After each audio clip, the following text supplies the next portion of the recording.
¿Cambia algo este paro? Mañana, digamos, se retoma un diálogo. ¿Qué es lo que ocurre? La verdad es que nosotros primero de todo queremos agradecerle a todos los argentinos que hoy pusieron el hombro, que trabajaron para que la Argentina siga creciendo, que tenga oportunidades de desarrollo y demás. Más allá de que no coincidimos con que el paro es un mecanismo oportuno, ni que es un instrumento para resolver los problemas, siempre hay predisposición por parte de este gobierno al diálogo y particularmente con los sectores que tienen más dificultades. Y así lo hemos hecho durante los últimos 2 años y medio y hemos podido resolver muchos de los problemas que se planteaban y que plantearon durante mucho tiempo los dirigentes sindicales. Temas como la resolución de ganancias, lo que tenía que ver con las escalas, con lo que tenía que ver con las alícuotas y demás, lo fuimos resolviendo. Temas que tenían que ver con los riesgos de trabajo, los resolvimos también. Temas que tenían que ver con los jubilados, fueron resueltos con la reparación histórica. Recordemos que durante muchos años los jubilados tenían que tramitar y hacer juicios para poder resolver lo que consideraban justos y me parece que eso son muchas de las cuestiones que hemos avanzado con acuerdo y en diálogo con las organizaciones sindicales. Durante los últimos tiempos y producto de los motivos que todos conocemos, de las turbulencias que hemos tenido en los últimos meses, se han cambiado las expectativas y la estabilidad todavía no llega como uno quiere y nosotros entendemos esa situación.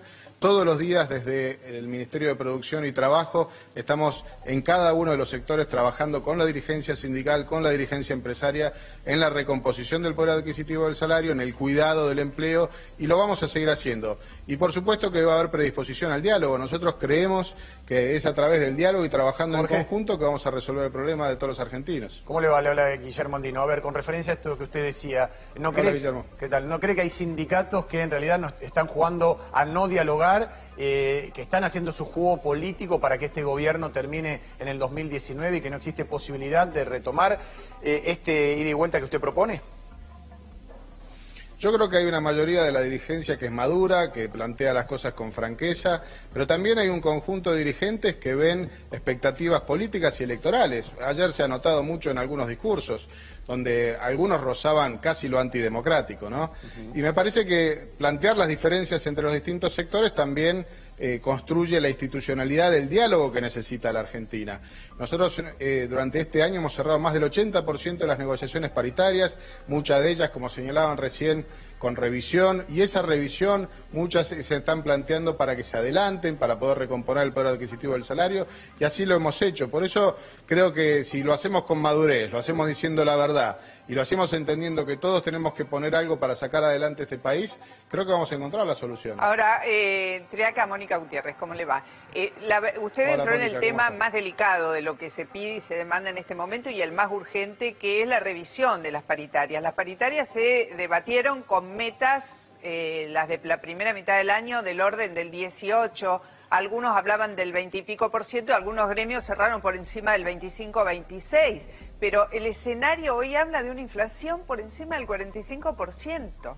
Las metas han... Mónica, lo primero que tenemos que señalar es que cada paritaria tiene un comienzo de su periodo paritario distinto. Hay algunas paritarias que arrancan en enero y nosotros podemos contemplar cómo es la evolución de la inflación durante todo el año, y hay otras paritarias que arrancan en junio. Por supuesto que la gran mayoría están cerca del mes de marzo y abril. Entonces tenemos que contemplar la recomposición del poder adquisitivo del salario desde esos momentos. ¿Por qué? Porque durante el año pasado la mayoría de las negociaciones paritarias tuvieron cláusulas gatillas que recompusieron el poder adquisitivo del salario y nos permitieron negociar mirando la expectativa de inflación. Y como usted dice, Mónica, sobre el principio de año la expectativa de inflación rondaba el 15% y así cerraron la mayoría de las negociaciones paritarias. Pero teniendo en cuenta que todos teníamos la posibilidad de que la estimación no sea la correcta, se plantearon cláusulas de revisión y son las que se están revisando durante estos momentos.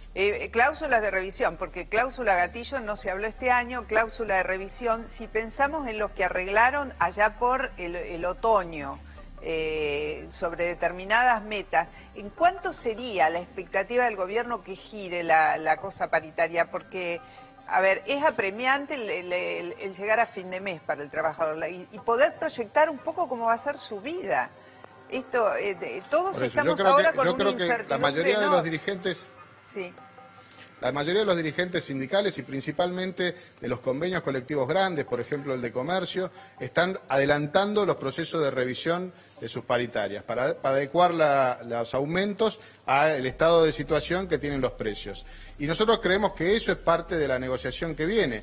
en cada uno de los sectores. Muchos lo han hecho ya, como en el caso del sector bancario, como en el caso del sector de entidades civiles, como en el caso de algunos convenios de construcción y demás. Están trabajando en eso y nosotros estamos como gobierno apoyando para que esa negociación esté dentro del marco de lo que es la realidad y la recomposición del poder adquisitivo del salario. Por supuesto que esperamos que en los próximos meses la inflación empiece a bajar, que el impacto que ha tenido la devaluación empiece a mermar y que tengamos un proceso de reconstrucción de nuestra economía con expectativas de crecimiento para el año entrante. Tiene acá Rolando Graña, le habla, buenas noches. Usted dice que están dispuestos a dialogar con las centrales obreras.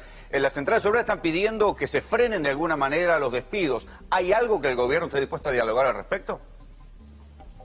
Mire, nosotros trabajamos con cada uno de los sectores. Por ejemplo, le voy a poner el caso, en las últimas semanas vinieron los sectores textiles y de calzado para trabajar una agenda sobre empresas que estaban en situación dificultosa y estamos trabajando con ellos para darle la contención y los elementos para poder contener a los trabajadores.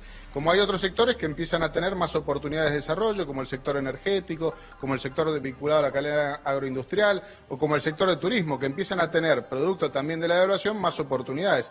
Por eso nosotros miramos la realidad hay más de cada uno de despidos, los sectores y hay convocamos. Hay más despidos que contrataciones. Está subiendo el índice de desempleo. Esa es la preocupación, me parece, que está en el aire. Cuando uno mira, y sobre todo mira los datos que publicaron las últimas semanas el INDEC, ve que se han incorporado más trabajadores a la actividad y que ha habido menos creación de empleo. Entonces lo que tenemos que ver, y ahí está el debate que está hoy en el Congreso, qué manera podemos generar oportunidades, no solamente formalización de trabajadores, recordemos que casi un tercio de los trabajadores en la Argentina están en la informalidad y tenemos que resolver ese problema de informalidad, sino que adicionalmente generar oportunidades para que haya más dinámica en el ámbito de trabajo. En los últimos 7 años el crecimiento del empleo ha sido muy leve en el sector privado y ha crecido mucho en el sector público, poniendo más presión a la presión impositiva. Por eso nosotros creemos que eso se tiene que revertir y generar más dinámica en el sector privado y para hacerlo tenemos que discutir muchas cuestiones que hemos discutido a fin del año pasado con el sector sindical y que no hemos podido llegar a avanzar en esas leyes que están hoy en el Congreso. Jorge, yo me imagino, ¿no? Con todo respeto, alguien que tiene una pyme que tuvo que cerrar en los últimos meses, que dice todo muy bien, pero yo no pude soportar 10 empleados porque la luz, el gas, me aumentó todo geométricamente y tuve que cerrar. El cierre, entiendo, la pyme es parte del funcionamiento del motor principal de la economía que genera además las changas, etcétera. ¿Qué le dice usted al dueño de una pequeña y mediana empresa que no pudo soportar este cimbronazo de la economía? El Ministerio de Producción ha puesto en funcionamiento muchas de las herramientas que le brindan contención a las pymes y estamos trabajando también con muchos más elementos para poder brindarles el financiamiento, para poder darles certeza y estabilidad. Recuerde que este gobierno sacó la ley pymes y este gobierno sacó la ley de compre argentino, que son dos leyes que le permiten a muchas de las pymes argentinas tener una expectativa de ampliación de sus mercados para poder desarrollarse. Y entendemos también que tenemos que reconocer los costos de los servicios, digamos, porque durante mucho tiempo hemos tenido costos de los servicios subsidiados que han generado distorsiones en los procesos productivos.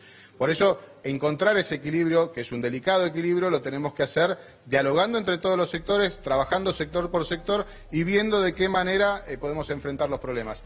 No lo vamos a hacer si lo hacemos aisladamente, tanto el gobierno como los sindicatos como los empresarios. Tenemos que trabajar todos juntos. Claro, Jorge, pero yo le preguntaba en el mientras tanto. Mientras no se ponen de acuerdo, hay gente que tiene que ir cerrando, porque el costo Mientras fijo... tanto tenemos muchos instrumentos, hay muchos instrumentos que nosotros estamos brindando, desde contención al empleo, desde todo lo que tiene que ver con programas de procedimientos preventivos de crisis, desde posibilidades de subsidios al financiamiento que brinda el Ministerio de Producción, que son instrumentos particulares que tienen las pymes al alcance para poder ir paliando este contexto.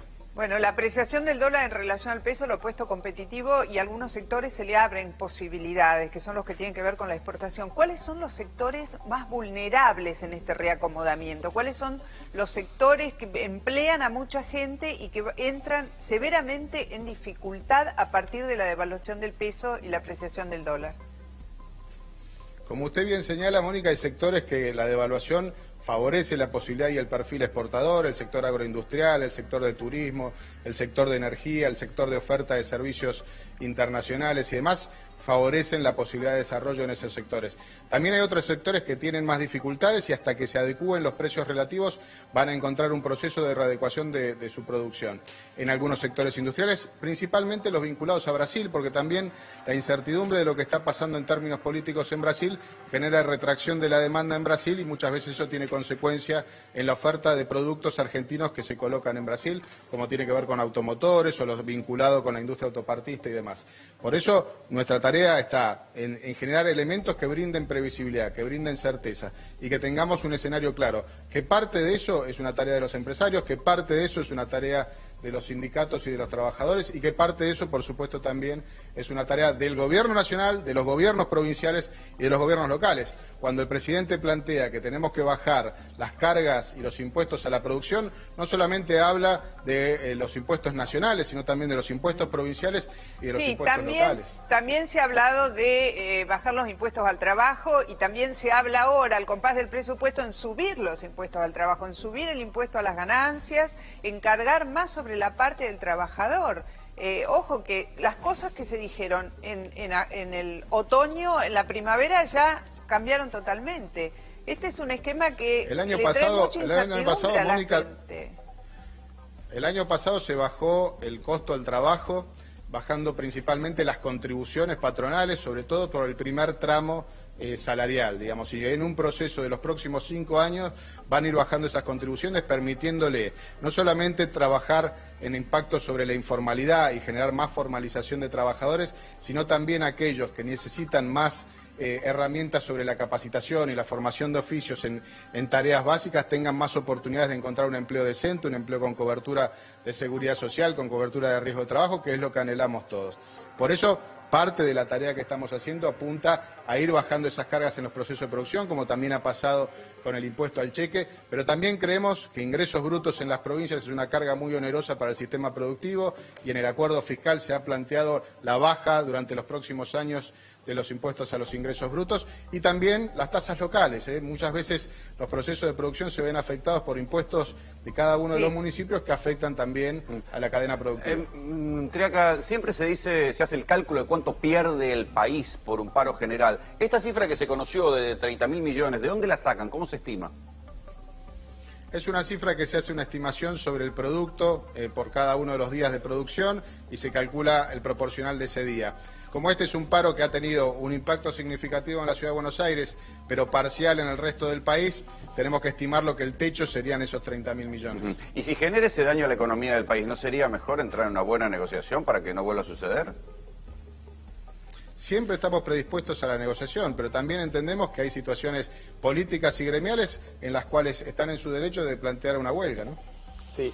Jorge, teniendo en cuenta que ustedes gobiernan para el día a día, pero tienen proyecciones hacia el futuro, me pregunto, sobre todo para los pibes que están escuchando, ¿cuáles son las áreas de la Argentina que van a ofrecer más posibilidades de trabajo en un futuro cercano, inmediato?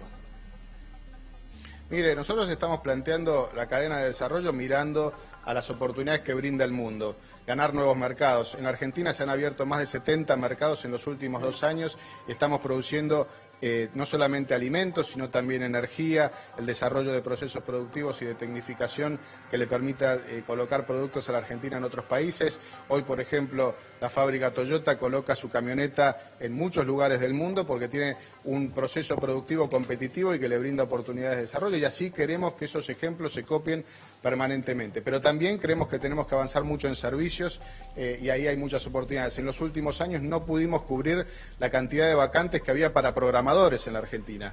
Y ahí tenemos que analizar si los procesos educativos y la tarea formativa está a la altura de las circunstancias o si la realidad de lo que demanda el mundo con los cambios tecnológicos que hay requieren que tengamos mejoras en los procesos de capacitación y de formación profesional. Ese debate está en el Congreso de la Nación. Deberían los senadores en conjunto con los diputados dar ese planteo. Más allá del proyecto que presenta el Ejecutivo, discutirlo profundamente y ver si podemos darle más herramientas a nuestros trabajadores para enfrentar los cambios que el mundo plantea, ¿no? Bueno, Jorge Triaca, muchas gracias por este diálogo con América Noticias.